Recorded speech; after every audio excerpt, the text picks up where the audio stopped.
we build up protector parts. That's what it's called, protector parts. You might think of them as coping mechanisms, but protector parts. So the workaholic, the love addict, the judger, all the ways we run from the impermissible. And so many of us just have these protector parts, but we don't know why they're there, or we don't know that they're bad, and we don't see them as destructive, or we do see them as destructive, but we just chalk them up to who we are. And it's when we start to become conscious and aware of all the ways that we're trying to protect ourselves, all the protector parts, that's when we can start to gently start to tap into what might be underneath them. And even spirituality, and this might be jarring to your audience, but I think it's important to talk about here. Even spirituality can be a protector part. Because when we have so much suffering and we find a spiritual practice, we feel so much relief because it's a practice of we can get above the pain. And that's really beautiful and that's very valuable and it's way better than alcoholism, but it's still a protector part. That spiritual bypassing is a protector part. And so we have to do the work to say thank you to the spiritual practice for getting us out of wherever we were. Thank you to the spiritual practice for keeping us safe as long as it has. And then ask it to step aside or to relax and be a little less extreme so that we can start to look a little bit more closely of what we're trying to get above or get out of.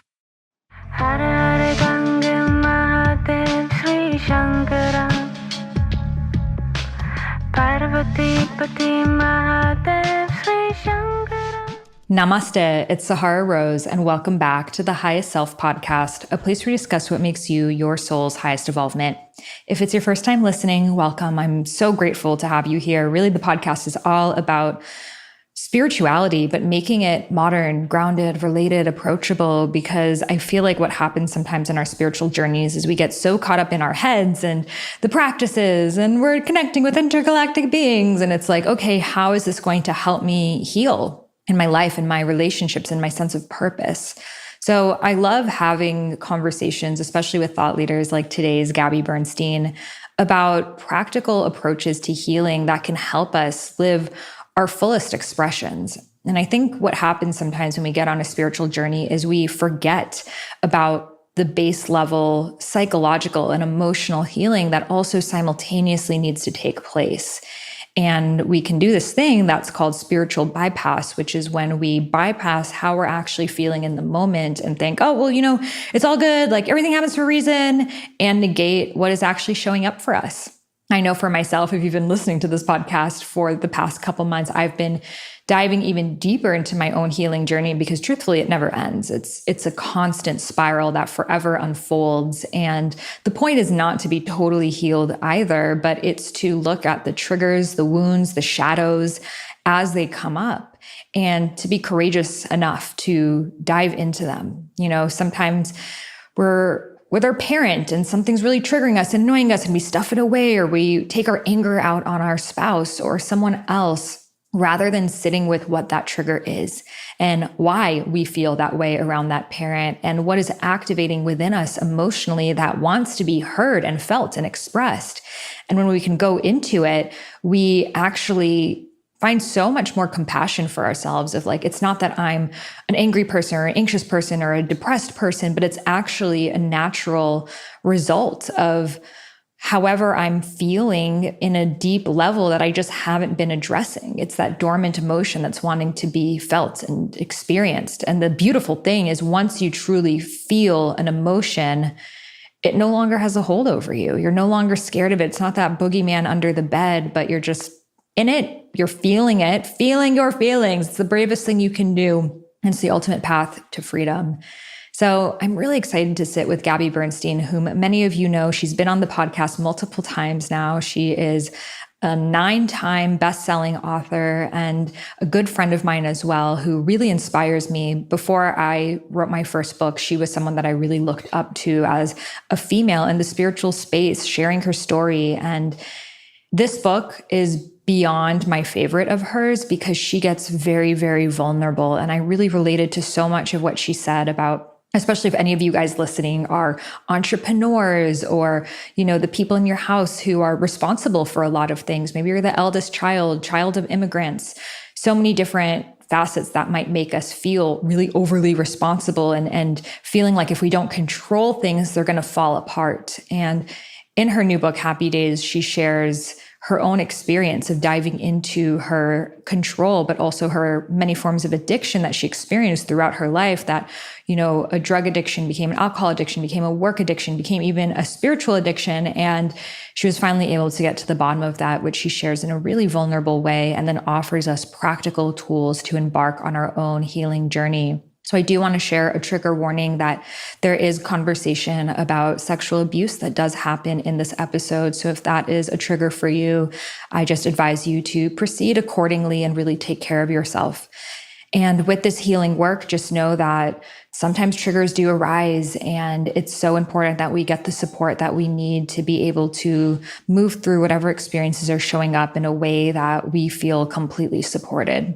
So with that, this conversation is so inspiring to hear someone bravely share their story of healing, someone who even could seem like on top of the world to so many people. And I hope it inspires you to know that it's never too late to do the healing work, and the level of growth and trust and connectedness to the people in your life and to yourself that you experience when you do say yes to your internal healing.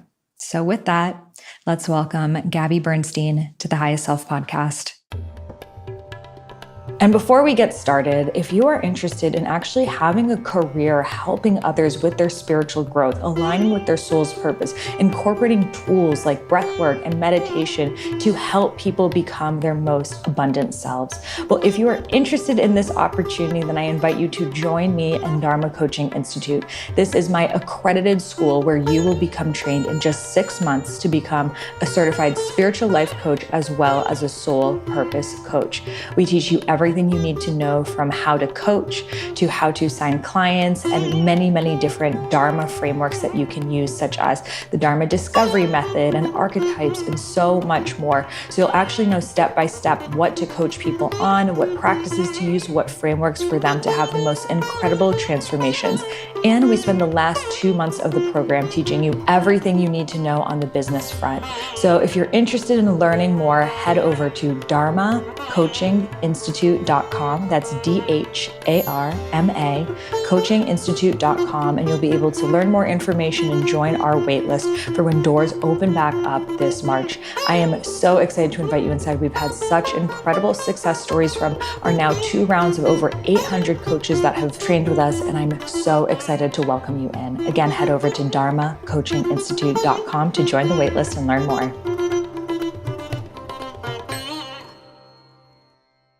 Welcome back, Gabby, to the Highest Self podcast. It's so great to have you here.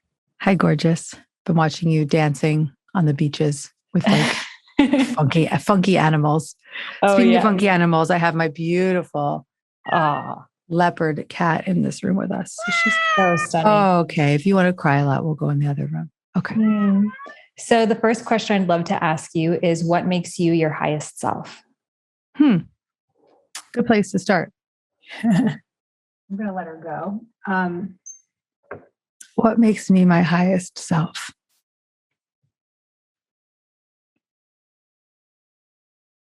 The commitment and the devotion to my inner sense of safety allows me to show up for myself and the world in my highest and best. And it really is such a courageous act to go into the depths of our pain and those feelings and thoughts that we so don't want to have, and we spend our lifetimes trying to run away from. So I just want to acknowledge you, first of all, for going into it and doing that brave healing work, but also the courage to share it on the other side. And I can only imagine how vulnerable it is. So for those who haven't read your new book, Happy Days, yet, what was that realization for you that there was deeper work to be done? Well, I've probably known you even before I knew that there was deeper work to be done. So we've had some history here. I got sober when I was 25, and I was a cocaine addict and an alcoholic. And I didn't understand why I was an addict. And getting sober, I turned to workaholicism and love addiction. I just didn't understand it. And all the while, I was doing really great work in the world and really of service to the world. And by the time I was 36, I had written half a dozen or more books. I'd been on Oprah. I'd had a lot of great work that I'd put out in vulnerable and authentic and genuine ways. But I was still dying on the inside. I had so much spiritual practice to just keep me from losing my shit internally. So I relied on my spiritual practice to just be a way of managing this internal discomfort. And by the time I was 36, I just started to crack and crack and crack and crack. And that cracking started to look like meltdown after meltdown and panic attacks. And my mantra at the time was, I can't go on like this, until I had a dream. And when I woke up from the dream, the visions and the experience I had in the dream were the most real I've ever known. And the dream was of being an adult confronting being sexually abused as a child. And it was so real and so true and so terrifying. So I said, no way, shutting my door on that, not going to look at that. And days later, I was in therapy, and through the dialogue and the conversation with my therapist and in the safety of her presence, I was able to fully remember a dissociated memory from my childhood, a trauma with a big T that I had been running from. Scariest moment of my life remembering, but there was great relief in that memory because it was explaining everything to me. Oh, this is why you're a cocaine addict. This is why you're a drug addict. This is why you live in a constant state of hypervigilance. This is why, this is why, this is why. And that at 36, I'm 42 now, began the journey of the next level of my recovery. My spiritual foundation has been a through line all throughout it. And that foundation guided me one step at a time to the therapeutic practices and the modalities and the spiritual practices and the life experiences that helped me get to safety. And today, my face is on the cover of a book that says Happy Days, the guided path from trauma to profound freedom and inner peace. And there's no way in hell I would have put my face on that cover if I couldn't stand behind it, Sahara. And so I'm so proud to be sitting with you here today, living in freedom and genuine inner peace, knowing what that is, knowing that there is recovery from trauma, and being able to teach others how to get there. Wow, full body chills to everything you just said. And I think sometimes what happens is when we start a spiritual journey, we think, I'm here, I got it figured out. I got the tools, like I'm manifesting, so I'm good. And it really brings us to our knees again when we find that deeper layer of the spiral of like, oh, there's this whole other avenue for me to walk down. So was there any resistance that you had of just trying to pretend it wasn't there and move on? Or the moment that you had this dream and this realization, were you just committed to healing? Good question. Well, we all have traumas from our childhood, traumas with a big T or small t. Big T is a storyline like mine, or living through a war, or having an abusive parent. Trauma with a small t is being bullied, which often can become big T. Being told you're not good enough or stupid, or being put down by a teacher. But these experiences from our past, if they're not resolved with a secure parent or experience of therapy or anything like that, become trauma wounds that infiltrate our system, and they become in our internal system, and they become the driving force for how we work, how we live, how we eat, how we drink, how we love, how we brush our teeth. And the undoing of those wounds is a slow and steady process. And it's a process that begins with recognizing there's something more underneath it. But in efforts to avoid ever having to face or feel into those impermissible feelings from those wounds, those initial wounds, we build up all these different protector mechanisms. And in my training in internal family systems, which I'm trained in, we build up protector parts. That's what it's called, protector parts. You might think of them as coping mechanisms, but protector parts. So the workaholic, the love addict, the judger, all the ways we run from the impermissible. And so many of us just have these protector parts, but we don't know why they're there, or we don't know that they're bad, and we don't see them as destructive, or we do see them as destructive, but we just chalk them up to who we are. And it's when we start to become conscious and aware of all the ways that we're trying to protect ourselves, all the protector parts, that's when we can start to gently start to tap into what might be underneath them. And even spirituality, and this might be jarring to your audience, but I think it's important to talk about here. Even spirituality can be a protector part. Because when we have so much suffering and we find a spiritual practice, we feel so much relief because it's a practice of we can get above the pain. And that's really beautiful and that's very valuable. And it's way better than alcoholism, but it's still a protector part. That spiritual bypassing is a protector part. And so we have to do the work to say thank you to the spiritual practice for getting us out of wherever we were. Thank you to the spiritual practice for keeping us safe as long as it has. And then ask it to be to step aside or to relax and be a little less extreme so that we can start to look a little bit more closely of what we're trying to get above or get out of. Thank you so much for expressing that. And I've definitely noticed even in my own self of like, oh, well, stay high vibrational if you want to keep manifesting and be in the vortex, and the ways that we can spiritually bypass doing that and not be in true integrity with what is present in that moment. So for people who may have noticed they have maybe the hyper aroused nervous system state or a hypo aroused nervous system state, you have this beautiful practice about triggers and noticing the triggers and how they make you feel. Can you share a little bit more how we can dive into that? Yeah, this is such a valuable practice for just starting the journey. This is what we begin with in the first chapter of the book, is really just becoming the witness of your triggers and the feelings behind the triggers and how you run from them. So a trigger could be feeling out of control or something becoming out of control in your life. And the feeling is terror and uncertainty, and you're scared and you want to run and you want to avoid, and you're just feeling nauseous in your body and just tight and tense. And the way you run from it is you go meditate for 3 hours, or you go do a 90-day training, or you go drink, or you go work, or you go get back to social media, or you watch a show, or you numb out, or you eat. So the ways that we run are the protectors. Those are the ways that we say no to the feeling. And so by taking an inventory of the triggers and the feelings and the ways that we respond to them, we start to get to know some of the patterns of how we run. Yeah. So I love the practice you have in your book about what is the trigger, what is the feeling, and how you run from that feeling. And I think that's so powerful because you just named a range of ways that we can run. And some of them our society deems as like super great and on it, like, wow, you work so hard, or you work out every day, or you're so disciplined about your diet. But even doing that to an obsessive place can actually be harmful. I was on a podcast with a friend yesterday, and he was just talking about how he started to witness a lot of his behaviors, and he's a runner, like a literal runner.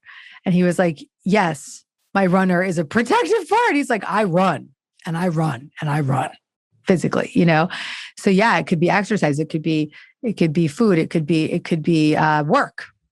And work's a bad one because it's not bad, but it's like a hard one to find because it's so socially acceptable and it's praised. Mm-hmm.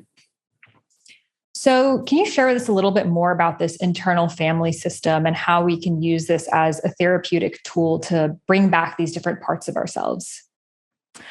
IFS, otherwise known as internal family systems therapy, is about your own inner family, it's not family therapy. And it's created by my friend Dick Schwartz. And I just actually got my certificate, my level 1 CE credits for this. And very proud to say that I am very, very committed to learning the model even more and just sharing it in my work as much as possible. Because it changed my life. I've been practicing IFS in my own therapy for a decade, and now I'm trained in it. What it is the belief system that we have exiled parts, the traumatized children that are exiles, and we've locked them up under lock and key, and we say, no, never going to go there, right? And then we build up all these protectors to protect us from ever having to face those exiled feelings. And we've talked about these now. We've talked about the workaholic, the love addict, the ways that we manage the triggers. And then we all have self, which in our spiritual lexicon, maybe we would have called higher self or spirit or God. love within us. Self is the compassion, courage, calm, connected energy, the curiosity within us. All of that level of the quality of commitment. And when we have those qualities and we start to tap into those qualities through therapeutic practice, through a book like Happy Days, what we can do is start to let that self energy become the leader of our internal system. So here's an example. What triggers you, Sarah? I feel like when people don't do their jobs. So if somebody's not doing their jobs, you get triggered. And so what do you do to react to that? How do you react to that trigger? I feel that I create the story or perpetuate the story of I have to do everything myself and then I'll do their job. So the I have to do everything myself is a protector part. Mm-hmm. And underneath that protector is an exiled child that for some reason believes she has to do it all by herself. But we're not going to go there today because I know that you have probably a great team that you can work on that with. But I don't go to those exiles because that's what you do. I would want you to do that in a therapy session or privately with me because you're my friend or whatever. But we all have those exiles, we have those triggers, and then we have those responses, those reactive states. I'm going to do it all myself. So I am going to do it all myself part is a protector part. And so imagine a world where you started to see that action, that reactivity as a part of you that's activated. And what would happen in the moment if you extended compassion to that part? If you were curious about that part, hey, what do you want me to know right now? What do you need right now? If you were calm in the presence of that part, creating connection to that part, how different would it be, right? You would be able to establish a direct connection from the activated part of you to self. Very similar in spiritual language of, notice your ego, offer it up through prayer and let God take over, let your higher self take over. And it is about bringing the presence of love to your disconnected parts, to the fear-based parts. So in the book, I introduce IFS and I start to give practices for how you can apply it in your own life. And most importantly, in the book, I share how you can start to create and establish a connection to that self energy within yourself. Because when we start to live from self being the primary voice we hear, compassion, courage, curiosity, all of these amazing qualities, then everything in our life starts to really settle. Mm-hmm. Because we're not living from the voice of the reaction, or we're not living from the voice of the addict, or we're not living from the voice of the controller, or we're not living from the voice of the fear. We're living from the voice of self. And so when that self energy starts to take hold, it settles our entire internal family system. I know this episode is good, but so is this sponsor. Okay, do you know what I'm literally obsessed with? Like, this is the thing that I travel with, I tell everyone about, and I'm so grateful that they sponsor this podcast because I literally would just spend all my money on them, even if they weren't my sponsors, and that is Organifi Gold. So this stuff is magic in a bottle. It has turmeric, lemon balm, ginger, reishi mushroom, turkey tail mushroom, coconut milk, Ceylon cinnamon, and black pepper. And best of all, it's naturally very sweet. I think it's because of the coconut milk powder in there. So you can literally be in a hotel room and just add it to hot water and just without any added milk, it's so good. And if you're taking other herbs or supplements, you can really put it in there and you don't taste it because this stuff is so naturally delicious. Plus, you don't even need to because it has all of the good mushrooms in there. I am obsessed. And they also have an incredible green powder that is so good for boosting up your immune system at this time. We all need it. It is packed with micronutrients, hydration, ashwagandha, everything you need to stay healthy.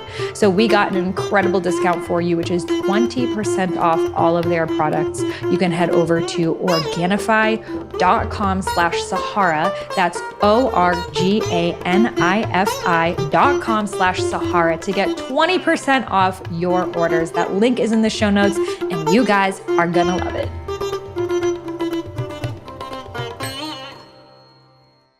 So beautifully expressed. And I so resonated with so many of the stories and examples you shared in the book, because I feel like, especially a lot of us as entrepreneurs, like we've gotten to where we are because of I'm doing it all myself, my control, I see the vision and I'll do all of the steps. And it's almost like we created a career to, to trigger those childhood traumas and almost manifest them until they are healed. So I'm curious for you, how do you know when you've healed from that trauma, when that lesson is learned? Does it stop manifesting in your field, or do you just not react to it the same way? Well, both. It stops manifesting in your field. So just as an example, my traumas were playing out in my career all over the place. And so in 2020, I had a team that just they'd been with me for like a decade, some of them, and they all just sort of up and left. And it was like, whoa, why now? Like, why are they all quitting all at once?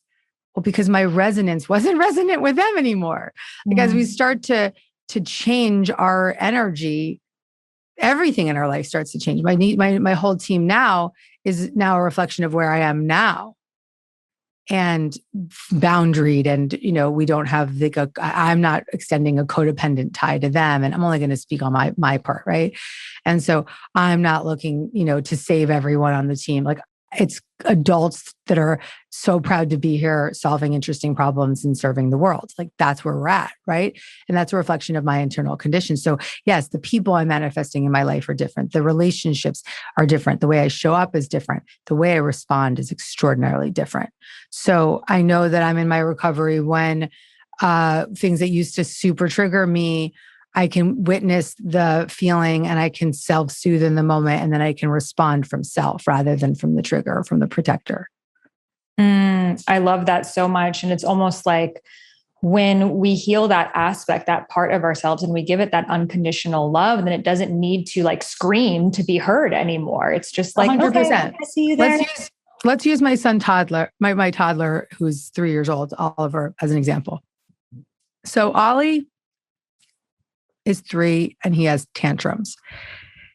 If I push past the tantrum or push it down, it only creates more of a tantrum for him. And it would tell him the message like, no, not cool to have a tantrum, not safe to have those feelings. But if I show up with my presence, my compassion and my calmness and my curiosity about where he's at, what's going on, sweetheart? What do you need to share with me? And truly just be a presence of love for him. He settles, he calms down, we connect, and he can redirect. What if we treated ourselves like that? What if we witnessed all of our little inner children when they're activated and sat with them and held them, got curious about them and extended compassion to them? How different would we be as humankind? Mm-hmm. And so there's also a chapter in the book about reparenting yourself, taking these methods of IFS and methods from the therapeutic practices that I've used from parenting books and my friend Dan Siegel, and following the methods that he offers for children and parenting and applying it on myself. And I share that in the book of how you can practice the 4 S's, which Dan talks about: seen, soothed, safe, and secure. Works like a charm with my son. My priority is to see him, soothe him, keep him safe and secure. In that secure environment, he can be resilient. In that secure environment, he can move through anything. And so how come I never thought about doing that for myself until I wrote this book? And I said, oh, you know what? I'm going to practice the 4 S's on me. And it became a whole chapter in the book. And I love a story that you shared of you had a dream and you had your son in your arms, and then that little baby in your arms was you. Yeah. Yeah. And such a beautiful example of like our inner children live within us and they just want to be seen, validated, and carried with us. So how do you work with your inner child now? All the time, Sahara. It's such a beautiful connection. So whenever I notice myself activated, whether it be emotionally or physically, like right now I'm having some jaw tension, like really clenching jaw. And so I'll ask the jaw tension, because it's a protector part. I'll notice it. What does it feel like? Does it have a color? Does it have a sensation in my body? And I'll check in and be like, what do I know about this part? And I'll be like, I know that you are really trying to protect me from something and that you're holding on really tightly and that something's underneath there. And I'll ask the part, what do you need right now? And it'll say, I need to just take a break. I need to relax. I need to feel some feelings. And so working with that jaw is working with the child part, right? Or a protector that's protecting a child part. Mm-hmm. So as we start to relax the protectors, then we can get closer to the little children. And I think so many of us can resonate to that somatic feeling of the shoulders tense, the jaw tense, holding on. And likely we had an experience in our lives that caused us to tense up, and that just becomes our natural reflex state. You also share your practice of somatic experiencing that I've done as well, and is so helpful to just, for me, a huge one is just to let myself feel supported. Like, what does that feel like in my body? And my mind is like coming up with all of the evidence of how I'm not supported, but it's like, drop the mind and feel it physically. So what has that practice and experience been like for you? Well, I love the work of Peter Levine and somatic experiencing. I have a whole chapter of that work in my book. And it's a body-based therapy that's really allows you to work through trauma without having to revisit the trauma. But it works under the premise that the trauma gets truncated in our system, in our reactivity, in our fight-flight response, in our nervous system.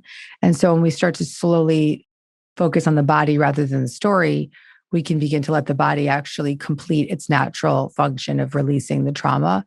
And with the slow and steady practice of SE, you begin to slowly release, even if you can see right now, my shoulders going like this, like there's trauma that's truncated there, right? And it starts to move through slowly and slowly and slowly. And then eventually you almost get into convulsive shaking because all that pent up energy is just released. And that's been my experience with SC. And when you have trauma, it's in the body and it's stuck in the body. So this is the way to move it out. When you have that body completion, it also sends messages to the brain that there's a possibility for reprocessing. And so the SE practices that I share in the book are body-based practices for grounding and creating safety in the body, like just relaxing your tongue. Just try right now, just relax your tongue. And that lets your jaw relax, lets your shoulders relax. It starts to settle everything. So it's a practice of just settling your body. Heart holds, just putting your hand on your heart and your hand on your belly and just holding yourself. Or head hold, hand on your head, on your belly, just being in that presence. And we have all these different ways of being able to self-soothe in the moment. And I share so many of them in that chapter. So beautiful. And how has this healing work impacted your relationship? Has it made it challenging because, you're moving through so much, or has it been able to bring you guys to a closer level than you have before, or both? Both. Yeah. I mean, I think that my husband read this book right after I have an editor that edits it with me, then Zach edits it, and then it goes to the editor at the publishing house. And so he was the second person to read it. And it was really activating for him because he had to sit there and witness all the trauma that he lived through as a result of living through my trauma with me for 15 years. Right. And it's not easy to be the space holder for someone who's in recovery in any form, and activates the other individual's trauma. So that was hard for him. But I also think that we're reaping the benefits of it all now. We do the work. We do the IFS. We do the practices. We do the prayers. We live in the practice that we preach. I mean, because he is the CEO of our business and he walks his talk. And in his own way, it's not his path isn't exactly like mine, but we still walk the path together. And so right now we're really in the just true gift of what recovery looks like, because we're living in the most profound experience of falling in love in a deeper way and trusting each other and creating a safety within our relationship that we've never known before. Because as we change, the relationship grows too, because we're both doing the work.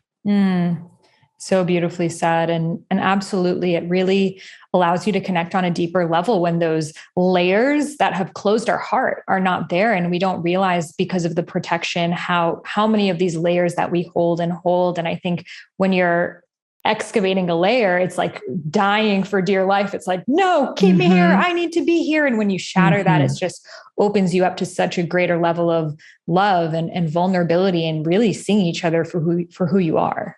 Yeah, that's right. That's right.